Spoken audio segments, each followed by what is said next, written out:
¿Qué dirías si te digo que en pleno siglo XXI, en España existe una clase oprimida? Personas que son tratadas de forma distinta y discriminadas por su situación económica en todos los lugares donde van. Son personas que no tienen ningún tipo de representación y que se les aplica una presión enorme sobre sus hombros. Y a pesar de que son el principal motor de España, son pisoteados diariamente y humillados de formas que solo se veía en la Edad Media, obligándolos a pagar solo para poder trabajar. Esto que te cuento es real y pasa en un país europeo considerado primer mundo. Para este punto debes estar pensando, ¿por qué esto no sale en los medios de comunicación? ¿Por qué nadie habla de esto? La respuesta es sencilla. Hay muchas personas interesadas en que esta clase siga siendo pisoteada, a pesar de no ser lo más conveniente para España. Mucha gente vive estupendamente gracias a que estas personas siguen siendo asfixiadas, violadas y humilladas. Si para este punto no te has dado cuenta, estamos hablando de los autónomos. Para el que no esté muy enterado, autónomo se conoce a aquella persona que adopta una figura fiscal que le permite desenvolverse en una actividad comercial, sin ser una empresa ni trabajando para una. Es una persona que crea a partir de su trabajo su propia riqueza y paga los impuestos de su ganancia. Casi todos los países tienen una figura similar a un autónomo. En Perú se le conoce como RUC personal, en Venezuela como firma personal y de igual forma adquiere diferentes nombres dependiendo del país en que vivas, por lo que vemos que es algo totalmente normal. El problema radica en la forma en la que este modelo es implementado, o mejor dicho, impuesto, en España. En España, el que decide ser autónomo y emprender un negocio debe pagar una mensualidad obligatoria, que corresponde al impuesto de su propia seguridad social. Esto aunque el autónomo no genere lo suficiente para sobrevivir, o incluso así el autónomo no produzca ni un euro al mes. De todas formas debe pagar una cuota obligatoria de 230 euros aproximadamente. Esto en el mejor de los casos, porque desafortunadamente esta cuota aumenta dependiendo si ganas más o menos dinero, haciendo tu actividad mucho más difícil. 230 euros es una suma dolorosa para una persona que vive del día a día y que no tiene ningún tipo de seguridad si podrá comer al día siguiente, pero lo peor no acaba aquí.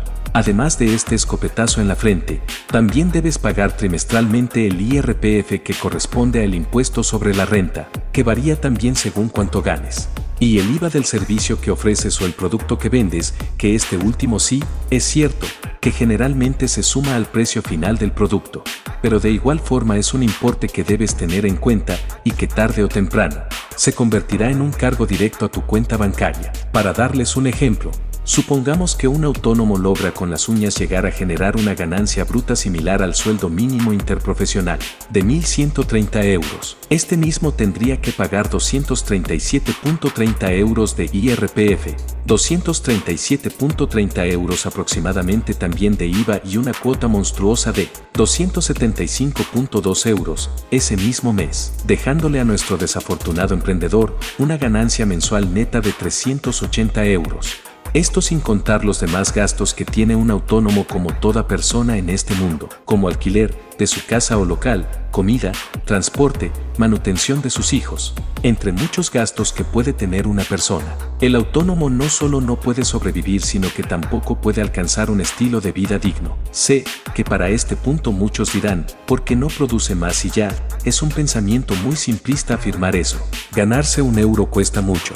Y nadie está en posición de decidir cuánto cuesta ganarse un euro para pagar 70 céntimos en impuestos. Cada vez que el gobierno de España habla sobre los autónomos, si no cambia el tema, directamente habla de ayudas, pero hasta ahora los autónomos en España solo han llevado palo. ¿Qué piensa el resto de Europa sobre esto? Como dije antes, la figura del autónomo es común en muchos países. Lo que no es común es el macetazo de la cuota de autónomos. Por ejemplo, en Italia no existe tal cuota, los trabajadores autónomos solo pagan el impuesto a su ganancia. En Alemania el autónomo solo paga el 14% aprox de sus ganancias. En Francia los autónomos no pagan absolutamente nada durante su primer año. y después pasan a pagar el 14% de sus ingresos. En Portugal, el país vecino y gobernado también por la izquierda, los autónomos no pagan nada el primer año y después empiezan a pagar 14% según sus ingresos. El gobierno español detesta a los autónomos y esto seguirá así por mucho tiempo, hasta que pase una de dos cosas, o que desaparezcan los autónomos definitivamente, o exista un cambio de gobierno real que defienda los intereses de los emprendedores españoles. Pero como siempre digo, esta es solo mi opinión, estás en todo tu derecho de no estar de acuerdo conmigo. Si es así, por favor déjamelo saber en los comentarios. Si te ha gustado el vídeo, por favor no olvides suscribirte. Esto ha sido Atlas Rebels, les deseo buenas noches y les recuerdo, la libertad da la vida.